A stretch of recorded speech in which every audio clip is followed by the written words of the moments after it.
جب کوئی بچہ روتا ہے تو ماں باپ کا دل تڑپ جاتا ہے، لیکن کبھی سوچا ہے اگر وہ بچہ جنتی نوجوانوں کا سردار ہو اور جو اس سے محبت کرے وہ خود رحمت للعالمین ہو؟ آج ہم بات کریں گے اس حسین بچے کی جسے رسول اللہ صلی اللہ علیہ وسلم نے کاندھوں پر بٹھایا، سجدے میں اٹھایا اور فرمایا حسین مجھ سے ہے اور میں حسین سے۔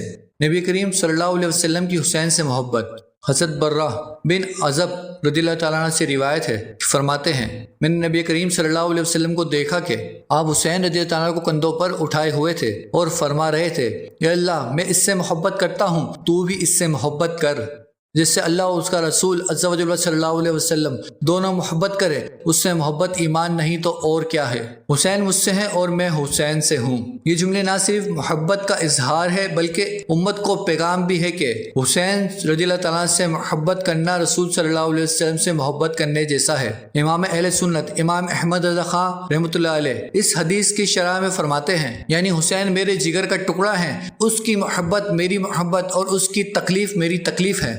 نبی کریم صلی اللہ علیہ وسلم کے کاندھوں پر سوار۔ صحیح حدیث میں آتا ہے ایک دن نبی کریم صلی اللہ علیہ وسلم سجدے میں تھے، حضرت حسین آ کر آپ صلی اللہ علیہ وسلم کے پشت پر چڑھ گئے۔ آپ صلی اللہ علیہ وسلم نے سجدے کو اتنا لمبا کیا کہ بچے کا دل نہ ٹوٹے۔ جب صحابہ نے پوچھا کہ یا رسول اللہ صلی اللہ علیہ وسلم آج سجدہ بہت طویل کیا، تو فرمایا میرا بیٹا میری پیٹھ پر چڑھ گیا تھا، میں نے چاہا کہ جب تک وہ خود نہ اترے میں سجدے سے سر نہ اٹھاؤں۔ سوچیں یہ پیغام نہیں تو اور کیا ہے؟ ایک نبی جو جہانوں کے لیے رحمت ہے ایک بچے کی خوشی کو اپنی عبادت میں مکرم کر رہے ہیں۔ حسین و حسن کو جنتی نوجوانوں کے سردار قرار دینا۔ حضرت ابو سعید خدری رضی اللہ تعالیٰ عنہ روایت کرتے ہیں حسین و حسن جنتی نوجوانوں کے سردار ہیں، یعنی ان کا مقام وہ ہے جو نہ کسی بادشاہ کو ملا نہ کسی سردار کو۔ اگر آپ چاہتے ہیں کہ اللہ اور اس کا رسول آپ سے محبت کرے تو حسین سے، ان کی سیرت سے، ان کی تربیت سے اور ان کے قربانی سے سچی محبت کریں۔ اس ویڈیو کو اپنے بچوں تک ضرور پہنچائیں، چینل کو سبسکرائب کریں تاکہ کربلا سیریز کے ہر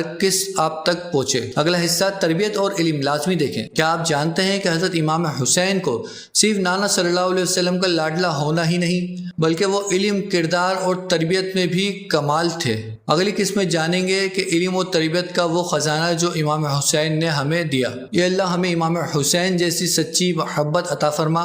نبی کریم صلی اللہ علیہ وسلم اور اہل بیت کا ادب اور عشق میں ہماری زندگی گزار دے۔ ہمیں اپنی نمازوں میں خشوع عطا فرما اور ایسا دل عطا کر جو ظالم کے خلاف ہو اور حق کے ساتھ کھڑا ہو۔ اے رب ہمیں دنیا کے فتنوں سے بچا اور ہمیں ان لوگوں میں شامل فرما جن سے تو راضی ہے۔ آمین یا رب العالمین۔